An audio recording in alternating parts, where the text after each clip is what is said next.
Welcome again to the education point Mandi's official YouTube channel. जैसा कि आप सभी जानते हैं कि हमने अपने पेज के ऊपर एक एमसीक्यू सीरीज स्टार्ट की है। उसी सीरीज में आज हम डिस्कस करेंगे मॉडर्न हिस्ट्री के कुछ इंपॉर्टेंट क्वेश्चंस। तो चलिए बढ़ते हैं अपने क्वेश्चंस की तरफ। पहला क्वेश्चन दिया गया है, 1905 में शुरू हुआ स्वदेशी आंदोलन किस ब्रिटिश नीति के प्रति प्रारंभिक प्रतिक्रिया थी? ऑप्शन दिए गए हैं, रॉलेट अधिनियम की शुरुआत जिसने नागरिक स्वतंत्रता को कम कर दिया, या ऑप्शन बी बंगाल का विभाजन जिसने सांप्रदायिक आधार पर क्षेत्र को विभाजित किया, ऑप्शन सी भारत में नमक उत्पादन और बिक्री पर ब्रिटिश नियंत्रण, या ऑप्शन डी 1909 के परिषद अधिनियम की स्थापना जिससे भारतीय प्रतिनिधित्व कम हो गया। यहां पर हमारा राइट आंसर रहेगा ऑप्शन बी बंगाल का विभाजन जिसने सांप्रदायिक आधार पर क्षेत्र को विभाजित किया था। तो यहां पर ऑप्शन बी करेक्ट हो जाएगा, केवल बी। यहां पर केवल ऑप्शन बी ही करेक्ट है। बाकी अगर बात करें रॉलेट अधिनियम की, तो रॉलेट अधिनियम 1919 में पारित किया गया था। इसे काला कानून भी कहा जाता है। और यहाँ पर हमसे पूछा गया 1905 में स्वदेशी आंदोलन की शुरुआत के क्या कारण थे। तो रॉलेट एक्ट तो 1919 में आ रहा है, तो ये 1905 में स्वदेशी आंदोलन से इसका कोई लेना देना नहीं रहेगा। नेक्स्ट क्वेश्चन की तरफ बढ़ते हैं। गांधी इरविन समझौता भारत के निम्नलिखित में से किस आंदोलन से संबंधित था? ऑप्शन है रॉलेट सत्याग्रह, सविनय अवज्ञा आंदोलन, असहयोग आंदोलन, या भारत छोड़ो आंदोलन। यहां पर हमारा राइट आंसर रहेगा ऑप्शन बी सविनय अवज्ञा आंदोलन। सविनय अवज्ञा आंदोलन की अगर बात करें तो ये 1930 में शुरू हुआ था। इसे नमक सत्याग्रह भी कहते हैं। और गांधी इरविन समझौता जो है 5 मार्च 1931 को गांधी और वाइसरॉय इरविन के बीच हुआ था। इस समझौते के अनुसार महात्मा गांधी को यह कहा गया था कि आप जो है सविनय अवज्ञा आंदोलन को थोड़े टाइम के लिए स्थगित कर ले, और जो दूसरा राउंड टेबल कॉन्फ्रेंस है, दूसरी गोलमेज सम्मेलन लंदन में आयोजित होने वाली है, उसमें आप हिस्सा ले, कांग्रेस का प्रतिनिधित्व करें। नेक्स्ट क्वेश्चन की तरफ बढ़ते हैं। द्वैध शासन प्रणाली की शुरुआत किसने की थी? ऑप्शन है Robert Clive, Warren Hasting, Lord Cornwallis, या लॉर्ड वेलेस्ली। यहां पर हमारा राइट आंसर रहेगा रॉबर्ट क्लाइव। अगर बात करें द्वैध शासन प्रणाली है क्या, तो द्वैध शासन प्रणाली में जो निजामी राइट यानी कि जो एडमिनिस्ट्रेशन के अधिकार होते हैं या एडमिनिस्ट्रेशन के जो मामले होते हैं उनको कोई और हैंडल करता है, और जो दीवानी अधिकार यानी कि पैसे से रिलेटेड जो अधिकार होते हैं वो किसी और के पास होते हैं, इसलिए इसे द्वैध शासन प्रणाली कहा जाता है। रॉबर्ट क्लाइव ने इस व्यवस्था की शुरुआत 1765 में बक्सर के युद्ध के बाद जो इलाहाबाद की संधि हुई थी उसके थ्रू इसकी द्वैध शासन प्रणाली की शुरुआत की थी। और इस द्वैध शासन प्रणाली को 1773 में बंगाल के प्रथम गवर्नर जनरल वॉरेन हेस्टिंग के द्वारा खत्म किया जाता है। नेक्स्ट क्वेश्चन की तरफ बढ़ते हैं। महात्मा गांधी ने नमक सत्याग्रह कहां से शुरू किया था? ऑप्शन है दांडी, साबरमती, सेवाग्राम, या पौनार आश्रम। जैसा कि हमने पिछले क्वेश्चन में भी डिस्कस किया कि सविनय अवज्ञा आंदोलन को ही जो है नमक सत्याग्रह भी कहा जाता है। तो इस नमक सत्याग्रह की शुरुआत महात्मा गांधी के द्वारा दांडी से शुरू की गई थी। नमक सत्याग्रह को महात्मा गांधी ने दांडी से शुरू किया था, और इसकी शुरुआत 1930 में महात्मा गांधी के द्वारा की गई थी। इससे पहले महात्मा गांधी ने दांडी यात्रा की थी। साबरमती आश्रम से लेकर के दांडी तक वो पैदल गए थे, और फिर दांडी पहुंचकर महात्मा गांधी ने 6 अप्रैल 1930 को नमक का कानून तोड़ा था, और यहाँ पर सविनय अवज्ञा आंदोलन की शुरुआत की थी, जिसको हम नमक सत्याग्रह का नाम भी देते हैं। नेक्स्ट क्वेश्चन की तरफ बढ़ते हैं।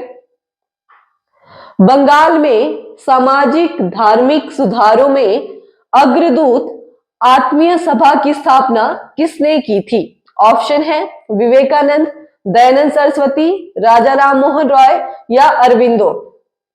यहां पर पूछा गया है आत्मीय सभा की शुरुआत किसके द्वारा की गई थी। यहाँ पर हमारा राइट आंसर रहेगा ऑप्शन सी, राजा राम मोहन रॉय। अगर बात करें आत्मीय सभा की, तो इसकी स्थापना 1814-15 में राजा राम मोहन रॉय के द्वारा की गई थी, और यही आत्मीय सभा 1828 में जाकर के इसका नाम कन्वर्ट कर दिया जाता है और इसी का नाम ब्रह्म समाज कर दिया जाता है। और फिर इसी ब्रह्म समाज या आत्मीय सभा तथा राजा राम मोहन रॉय के प्रयासों से 1829 में विलियम बेंटिक के द्वारा सती प्रथा को खत्म कर दिया जाता है। नेक्स्ट क्वेश्चन की तरफ बढ़ते हैं। क्वेश्चन है, आध्यात्मिक सत्य की खोज के लिए स्थापित तत्वबोधिनी सभा की स्थापना किसने की थी? ऑप्शन है केशव चंद्र सेन, राजा राम मोहन रॉय, देवेंद्रनाथ टैगोर या दयानंद सरस्वती। यहां पर पूछा गया है तत्वबोधिनी सभा की स्थापना किसने की थी? राइट आंसर रहेगा देवेंद्रनाथ टैगोर, ऑप्शन सी। देवेंद्रनाथ टैगोर ने तत्वबोधिनी सभा की स्थापना 1839 में की थी, और फिर इसके बाद कुछ 3-4 सालों के बाद देवेंद्रनाथ टैगोर जो है आत्मीय सभा या ब्रह्म समाज को ज्वाइन कर लेते हैं, और फिर इनकी जो तत्वबोधिनी सभा थी उसको भी मर्ज कर दिया जाता है ब्रह्म समाज के साथ। नेक्स्ट क्वेश्चन की तरफ बढ़ते हैं। थियोसॉफिकल सोसाइटी ने भारत में कब और इसमें से कहां अपना मुख्यालय स्थापित किया? ऑप्शन दिए गए हैं 1895 वेल्लूर, 1890 आवड़ी, 1885 वेल्लूर, 1882 अड्यार। अगर बात करें थियोसॉफिकल सोसाइटी की, तो थियोसॉफिकल सोसाइटी की स्थापना जो है भारत से बाहर हुई थी, इसकी स्थापना भारत में नहीं हुई है। थियोसॉफिकल सोसाइटी के संस्थापक हैं मैडम ब्लावत्स्की,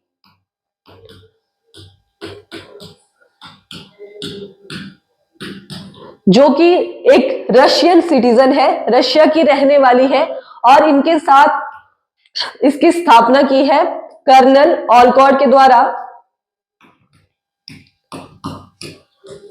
जो कि यूएसए के रहने वाले हैं। तो इन्होंने थियोसॉफिकल सोसाइटी की स्थापना 1875 में की थी, और जब ये भारत में आए तो भारत में 1882 में ये भारत में आए, और इन्होंने अड्यार को अपना जो है सेंटर या मुख्यालय बनाया था। इसके बाद इसी थियोसॉफिकल सोसाइटी से एनी बेसेंट जुड़ती है, जिसके बाद वो भारत आती है और फिर भारत में यहाँ पर होम रूल लीग की स्थापना करती है 1916 में। इसी थियोसॉफिकल सोसाइटी से जुड़ी हुई थी एनी बेसेंट, जो कि एक आयरिश महिला थी, आयरलैंड की रहने वाली महिला थी। नेक्स्ट क्वेश्चन की तरफ बढ़ते हैं। 1873 में सत्यशोधक समाज की स्थापना किसने की थी? ऑप्शन है ईश्वर चंद्र विद्यासागर द्वारा, राजा राम मोहन राय के द्वारा, श्री नारायण गुरु के द्वारा या ज्योतिबा फुले के द्वारा। पूछा गया है सत्यशोधक समाज, तो हमारा राइट आंसर रहेगा ज्योतिबा फुले के द्वारा। ज्योतिबा फुले ने सत्यशोधक समाज की स्थापना 1873 में की थी। अगर बात करें ज्योतिबा फुले की बुक की, तो इनकी एक बहुत ही फेमस बुक है जिसका नाम है गुलामगिरी। गुलामगिरी, और एक और इनकी पुस्तक है सत्य धर्म। नेक्स्ट क्वेश्चन की तरफ बढ़ते हैं। धर्म सभा 1829-30 के संस्थापक निम्न में से कौन थे? ऑप्शन है दयानंद सरस्वती, राधा कामदेव, देवेंद्रनाथ टैगोर या केशव चंद्र सेन। धर्म सभा की अगर बात करें तो धर्म सभा ब्रह्म समाज के अगेंस्ट में बनी थी। जैसे ब्रह्म समाज जो है सती प्रथा का बहिष्कार करता था, तो धर्म सभा के जो लोग थे उनका कहना ये था, उनका मानना ये था कि जो सती प्रथा है वो हमारे वेदों में लिखी गई है, तो सती जो है वो परफॉर्म होनी चाहिए हिंदू धर्म में। तो इसकी स्थापना की गई थी राधाकांत देव के द्वारा 1829-30 में, और ये बनी थी ब्रह्म समाज के अगेंस्ट में। नेक्स्ट क्वेश्चन की तरफ बढ़ते हैं।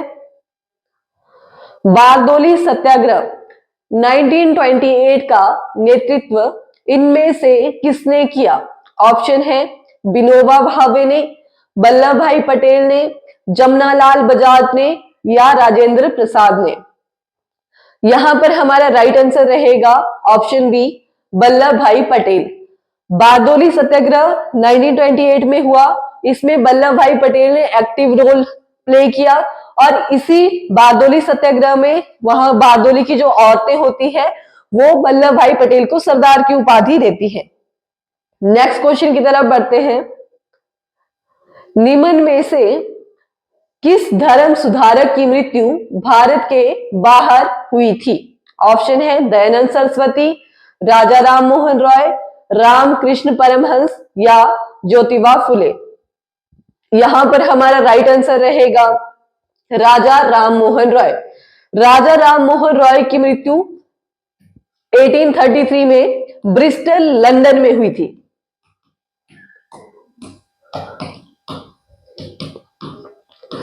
और अगर यहां पर बात करें राजा राम मोहन रॉय की, तो राजा राम मोहन रॉय कहीं के राजा नहीं थे, इन्हें राजा की उपाधि दी गई थी। राजा की उपाधि इन्हें मुगल बादशाह अकबर द्वितीय के द्वारा दी जाती है। नेक्स्ट क्वेश्चन की तरफ बढ़ते हैं।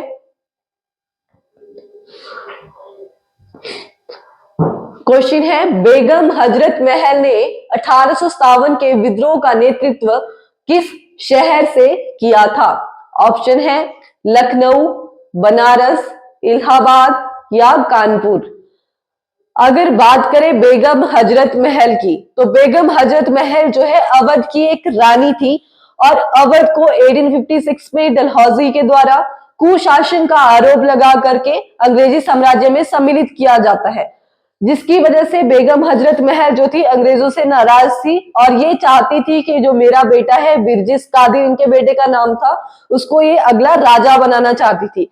इसी के लिए 1857 की क्रांति में भाग लेती है। तो हमसे पूछा गया था कि इन्होंने कौन से शहर से भाग लिया था। हमारा राइट आंसर रहेगा option A Lucknow. Next question की तरफ बढ़ते हैं। क्वेश्चन है ब्रिटिश ईस्ट इंडिया कंपनी का व्यापारिक अधिकार अंतिम रूप से इनमें से किस एक्ट के तहत समाप्त किया गया था? ऑप्शन है 1858 का विक्टोरिया की घोषणा एक्ट, या 1833 का चार्टर एक्ट, या 1813 का चार्टर एक्ट, या इनमें से कोई भी नहीं। तो देखिए यहां पर पूछा गया है अधिकार अंतिम रूप से कब खत्म किया गया था, कि अंतिम रूप से लास्ट टाइम जो है कब इनकी मोनोपोली जो थी भारत में खत्म की गई थी, जो इनको व्यापार के लिए मोनोपोली थी। यहां पर हमारा राइट आंसर रहेगा 1833 का चार्टर एक्ट। इससे पहले भी 1813 में एक जो चार्टर अधिनियम आया था, इसमें रिस्ट्रिक्ट किया गया था इनको, इनके मोनोपोली अधिकार को। 1813 के चार्टर अधिनियम में ये कहा गया था कि जो ब्रिटिश ईस्ट इंडिया कंपनी है वो अब यहाँ पर भारत में एकमात्र कंपनी नहीं रहेगी ब्रिटेन से आने वाली। यहाँ पर इनका व्यापारिक एकाधिकार तो खत्म कर दिया था, लेकिन चाय का व्यापार और चाइना के साथ व्यापार जो था अभी भी ईस्ट इंडिया कंपनी ही कर सकती थी। लेकिन इसके 20 सालों के बाद 1833 का जो चार्टर एक्ट आया, इसमें जो चाय के साथ एकाधिकार था और चीन के साथ जो व्यापारिक एकाधिकार था उसको भी खत्म कर दिया गया था।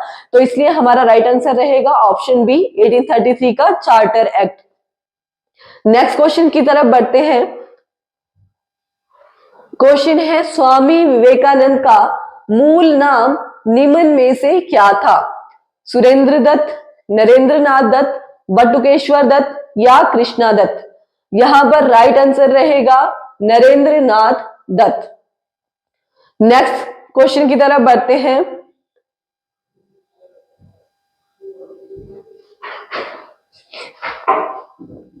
तो ये रहे हमारे मॉडर्न हिस्ट्री के कुछ इंपॉर्टेंट क्वेश्चंस। अगर आपको हमारी सीरीज पसंद आती है तो आप हमारी वीडियो को लाइक करें और चैनल को सब्सक्राइब करें। धन्यवाद।